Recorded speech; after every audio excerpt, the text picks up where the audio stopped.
आगे बढ़ते हैं, बात अब जरा कार्रवाइयों की भी करते हैं। कार्रवाइयां हुई हैं नॉर्थ कश्मीर से साउथ कश्मीर तक, इधर जम्मू प्रोविंस में भी मुख्तलिफ इलाकों के अंदर, और इन कार्रवाइयों में कई लोग मिलिटेंट 2 की मुआवनत करने की इल्जाम में गिरफ्तार भी आने वाले दिनों में हो सकते हैं, क्योंकि पुलिस की तरफ से चार्जशीट फाइल कर दी गई है। दरअसल केस ये राजौरी का है, जहां पर जम्मू कश्मीर पुलिस की तरफ से राजौरी सरहदी जिला जो है 4 मिलिटेंट 2 के मुआवनीन के खिलाफ चार्जशीट दाखिल कर दी गई है। और तफसीलात के मुताबिक चारों अफराद के खिलाफ मशकूक सरगर्मियां, इसके अलावा मिलिटेंसी फंड्स जमा करने मिलिटेंसी के लिए, और साथ ही साथ अभी तक की इतलात के मुताबिक जो एक्टिव मिलिटेंट्स हैं, सरगर्म मिलिटेंट्स हैं, उनकी माली तौर पर मदद करना, फिजिकल अपीयरेंस उनके लिए देना, या नकलो अमल में उनकी किसी भी तरीके से मदद करना, या जिसे आप लॉजिस्टिक सपोर्ट कहते हैं, हथियार या बाकी चीजें अगर उनको मूव करानी हो from one place to another, तो उन तमाम चीजों में बकौल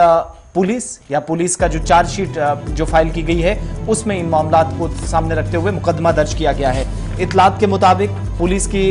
तर्जुमान की तरफ से भी जिस चीज की वजाहत की गई है, ULPA unlawful prevention activities act, यानी गैर कानूनी सरगर्मियां जब आप अंजाम देते हैं तो UAP की मुख्तलिफ दफात का इस्तेमाल किया जाता है, और आर्म्स एक्ट और IPC इंडियन पेनल कोड की जो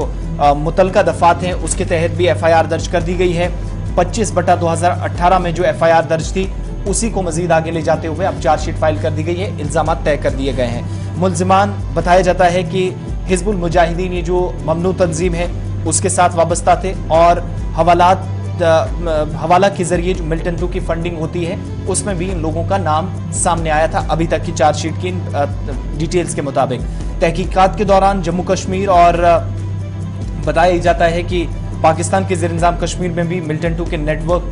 के साथ राब्ता करने की कोशिशें हुई। इसका मतलब ये 4 लोग नहीं हो गए, हम जो कह रहे हैं कि गिरफ्तारियां और भी हो सकती हैं। चार्जशीट जब दाखिल की गई है, जिन लोगों के नाम हैं उन पर भी अब शक की नज़र से उन्हें देखा जाएगा। Chargesheet deputy SP headquarter Rajouri चंचल सिंह ने SP राजौरी मोहम्मद असलम की निगरानी में अदालत में दाखिल कर दी है, जिसके बाद आप देखेंगे कि मजीद कार्रवाइयां की जाएगी और शायद गिरफ्तारियां मजीद मुतवक्का है इस केस के सिलसिले में। जब केसेस की बात हो रही है तो मिलिटेंसी कितनी कहां पर है, ग्राफ कितना ऊपर कितना नीचे गया है, ये बयान भी आया है, उस पर डिटेल्स गौहर आपको देंगे। जी हाँ नाज़रीन, आपको बताते चले कि additional director general of police Kashmir Vijay Kumar की जानिब से कहा गया है कि वादी कश्मीर के अंदर जो 3 अज़ला ऐसे हैं जहां पर जो मिलिटेंट फ्री हैं, यानी कि वहां पर कोई मिलिटेंट एक्टिव मिलिटेंट नहीं है, जिनमें जो बांडीपुरा का जिक्र किया गया, कुपवारा का जिक्र और गांदरबल 3 ऐसे अज़ला हैं जहां पर कोई एक्टिव मिलिटेंट नहीं है। उसके साथ साथ ही उन्होंने ये भी कहा है कि जो लश्कर तैयबा और जैश मोहम्मद तंजीमें हैं वो हेडलेस है, यानी कि उनका कोई सरबराह नहीं है। ये जो ADGP विजय कुमार की जानिब से कहा गया। उसके साथ साथ ही उन्होंने ये भी कहा है कि जो फोर्सेस की तरफ से जो कार्रवाई की गई हैं, ये एक नतीजा है कि जिस तरह से जो मिलिटेंसी का ग्राफ खासकर वादी कश्मीर में कम हुआ है, और साथ ही साथ उन्होंने कहा है कि जो इस वक्त मौजूदा तादाद है वो करीब 81 मिलिटेंट हैं वादी कश्मीर के अंदर, जिनमें से 29 जो है वो लोकल मिलिटेंट्स है, और साथ ही साथ 52 ऐसे मिलिटेंट है जो गैर मकामी हैं और फॉरेन टेररिस्ट्स हैं। ये विजय कुमार की जानिब से कहा गया है। उन्होंने ये भी कहा है कि करीब 15 से 18 एक्टिव हाइब्रिड मिलिटेंट्स है अभी तक, और साथ ही साथ उन्होंने ये भी कहा अपने बयान में कि मिलिटेंटों के खिलाफ या जो हाइब्रिड मिलिटेंट्स के साथ साथ जो बालाई वर्कर है उनके खिलाफ कार्रवाई की गई है गुज़िश्ता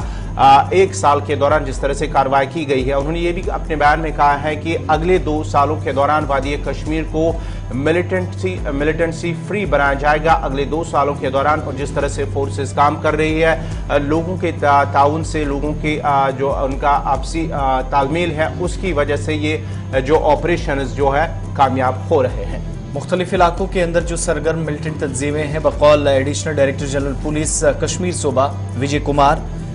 एक तो ये इस वक्त जो लश्कर तैयबा है यानी LET और जैश मोहम्मद यानी JEM जिसको शॉर्ट टर्म दी जाती है, सिक्योरिटी फोर्सेस की जानिब से मुख्तलिफ इलाकों के अंदर अपने सोर्सेज के थ्रू कार्रवाइयाँ की गई जैसे जैसे मुमकिन हो सका, जहां पर एक्टिव मिलिटेंट्स की तादाद नीचे लाने में, ग्राफ को नीचे लाने में जो सिक्योरिटी फोर्सेज का ताउन है, कोऑर्डिनेशन है, उस पर उन्होंने रोशनी डाली है। दूसरा 3 अज़ला गौहर ने जो आपके सामने जिक्र किया, 2 नॉर्थ कश्मीर के हैं, 1 सेंट्रल कश्मीर का गांदरबल डिस्ट्रिक्ट है पुलिस के मुताबिक, और विजय कुमार के मुताबिक कश्मीर के कुल मिलाकर 13 पुलिस जो मुख्तलिफ इलाकों के अंदर जो 13 पुलिस अज़ला पर इस वक्त कश्मीर जोन, जो मुख्तलिफ हिस्सों के अंदर नजर रखते हैं कश्मीर के अजला में, इस वक्त 81 उनके बकौल, ये आदादोशुमार एडीजीपी के हैं, 81 मिलिटेंट्स मौजूद हैं, जिनमें 29 मकामी हैं, 52 गैर मुल्की हैं, जिन्हें वो पाकिस्तान का टैग लगा रहे हैं। इसी तरीके से पुलिस कंट्रोल रूम में सहाफियों के ग्रुप से बातचीत जब उनकी तरफ से की गई तो ये भी कहा गया कि वादी में मिलिटेंसी और मिलिटेंटों के मुआवनीन पर भी काबू पाने के लिए कड़ी नजर रखी जा रही है और मिलिटेंटों की तादाद 50 से कम लाने के लिए जो हाइब्रिड मिलिटेंट्स हैं वो एक बड़ी कामयाबी के तौर पर पुलिस मौजूदा वक्त में देखती है और अच्छे कोऑर्डिनेशन का नतीजा इसे करार दे रही है। साथ ही ये भी कहा कि अगले 2 सालों में कश्मीर से मिलिटेंसी से मुकम्मल तौर पर निजात मिलेगी। ये बयान जैसे हमने माजी में भी काफी ज्यादा सुना है, इस बार फिर से। और सबसे जो बड़ी बात इस साल 2022 में जो टारगेट किलिंग्स हुई हैं, जिस पर काफी ज्यादा हुकूमत को भी या पॉलिसीज को हदफ तनकीद बनाया जाता रहा हिज़्ब इख्तिलाफ की जानिब से, उन्होंने कहा कि इस साल 119 मॉड्यूल्स का पर्दाफाश किया गया, 119 मॉड्यूल्स। इनमें बहुत सारे इलाकों के अंदर OGWs के कहने पर बकौल पुलिस हाइब्रिड मिलिटेंट्स जो गिरफ्तार किए गए, कुछ लोग जो कस्टडी में रहे उन्होंने बताया कहां पर हाइड आउट्स हैं, वो कार्रवाइयां हुई हैं। और हालिया जो दहशतगर्दाना सरगर्मियां थी उनका पता लगाने में भी इन OGWs ने, जिनको गिरफ्तार किया गया, बहुत हद तक मदद की। इसके अलावा इस साल जिन लोगों को मारा गया या जिन्हें टारगेट किया गया, टारगेट किलिंग्स में, पुलिस बयान के मुताबिक जो मुख्तलिफ इलाकों के अंदर कार्रवाइयां हुई हैं, एक तो साल 2022 के इन 10-11 दिनों के अंदर आप देखेंगे जो कार्रवाइयां हुई हैं, इनमें सिर्फ किसी एक इलाके के अंदर या किसी एक हिस्से के अंदर नहीं हुई है। तकरीबन ये जो तादाद बनती है 29 सिविलियंस, आम शहरी, जो इस साल 2022 में हलाक हुए हैं। और पुलिस के मुताबिक 3 इनमें कश्मीरी पंडित हैं और बाकी हिंदूज जो इस बार टारगेट पर रहे। और साथ ही 15 मुस्लिम, 6 नॉन लोकल्स इन 29 में, जिनको टारगेट किया गया है। जो 2 गैर मकामी लोग मुसलमान थे उनको भी कश्मीर वादी के अंदर टारगेट किया गया। ये पुलिस के आदाद-ओ-शुमार है, हमारे नहीं, ADGP के बयान के मुताबिक। इसी तरीके से जो कंपैरेटिव फिगर्स पुलिस बताती है कि साल दर साल कितनी तादाद मिलिटेंट्स की कम हुई, कितनी ज्यादा। 136 2021 में, 167 2020 में, 140 2019 में, 201 2018 में, 147 2017 में, 95 2016 में, अब तक के डेटा के मुताबिक जिनको मारा गया। अब पिछले 6 सालों में पुलिस बताती है कि 64 लोग ऐसे, 17 जिनको गिरफ्तार किया गया, 64 मारे गए। पुलिस डेटा के मुताबिक 99 लोकल रिक्रूटमेंट मिलिटेंट्स कश्मीर सूबे के अंदर जो मकामी थे और इन मिलिटेंटों के सफों में शामिल हुए थे या इन ग्रुप्स के साथ जुड़ गए थे। कुल मिलाकर 169 मिलिटेंट्स बशमूल 127 लोकल्स,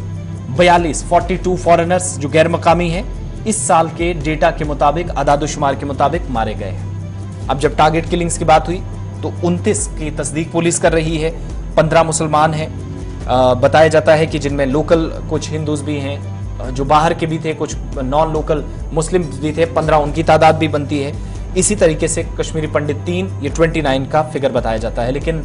बांडीपुरा, कुपवाड़ा और साथ साथ गांदरबल को इस वक्त कहा जा रहा है कि एक्टिव मिलिटेंट्स की तादाद 0 है। ये पुलिस के आदाद-ओ-शुमार है। दूसरा, बाकी डिस्ट्रिक्ट्स के अंदर आने वाले 2 सालों में तय हिकमत अमली के मुताबिक काम होगा और इस परसेंटेज को, ग्राफ को और भी नीचे लाया जाएगा ADGP के बयान के मुताबिक।